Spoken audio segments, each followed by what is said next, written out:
A family of 9, it was honed even more because we had to work. We were poor. My family was very poor. We didn't have food in the house. I lived off of a gravel road. We didn't even have a house number. A couple times a winter, we would wake up at like 6 a.m. and we would go out and have to split wood and cut wood in order to heat our home. During that time when I lived out in the country, I remember having a really tight, close moment with God. I saw a plane flying over and it was really tiny. And I thought to myself, someday I'm gonna be on a plane doing something. And I had this God moment where it was almost like God said to me, you are going to be on a plane. You're going to go places. You're gonna do something big. You and I have a rendezvous with destiny. Ronald Reagan was my hero, and he is the reason that I registered the day I turned 18 as a Republican. I look at that college degree at the University of Iowa.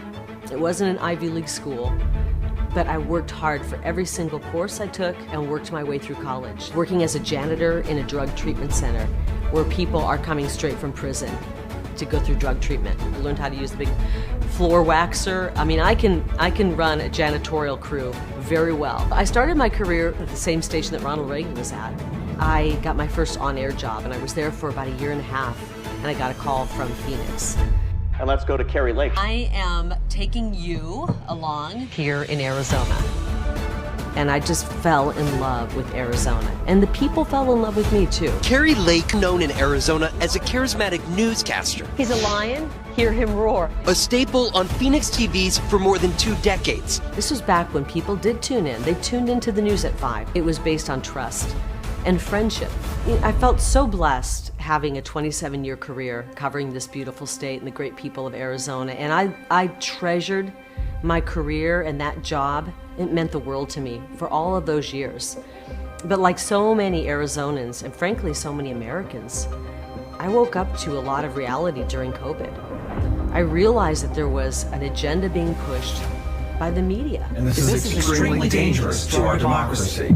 And I didn't want to be part of that agenda. I know this job has gone from being a job I loved to feeling like it was unethical and biased to being completely immoral. The hang-up for me was walking away from a big salary. I remember sitting at my desk in my office, and I just was praying to God about it. And I took the Bible and I just opened it up. 1 Timothy chapter 6, verse 7. You bring nothing into this world and you take nothing out of this world. And I remember getting the message loud and clear. Okay, message received, God, I got it. You want me to go. And right then and there, I decided I'm leaving my career. I don't like the direction it's going. And I wake up the next morning and my phone was practically hot to the touch. Many people said, you've given me the courage. You've given me the strength to show that kind of courage. And all of those thousands, literally tens of thousands of messages, one common thread that I kept getting from the people of Arizona was, would you please consider running for office? Okay. The next governor of Arizona, Kari Lake. We are a red state. We are a Wild West state. And we demand common sense, not communism. It can go right back across to California. We don't want it. It's funny, I think that job, janitor, might be the job that prepares me most for politics. If you want to keep pushing propaganda, your days are numbered. Because the people don't like what you guys are peddling. I'm not afraid of the fake news. I'm not afraid of the globalists. It is no longer the party of warmongers. Wake up, Joe. We will rip them to shreds before they get their hands on our kids. We're going to lift everybody up. We will never stop fighting for the unborn. Kari Lake is strong. I'm not afraid of the cartels. Arizona, we got to save ourselves. Day 1, we declare an invasion on our southern border. There will be no mandates and no lockdowns to restore quality of life to Arizona. For our students, after 10th grade, they decide if they're going to go to college or learn a trade and be able to get the jobs that are out there. I will be working for you. You will be the boss.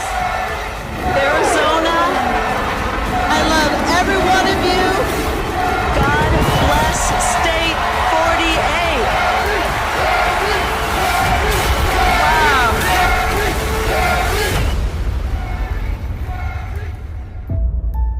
Maybe God is tapping me on the shoulder, saying, this is what I freed you up for.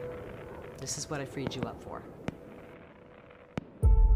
We can't wait to see what you do when you grow up. I'm gonna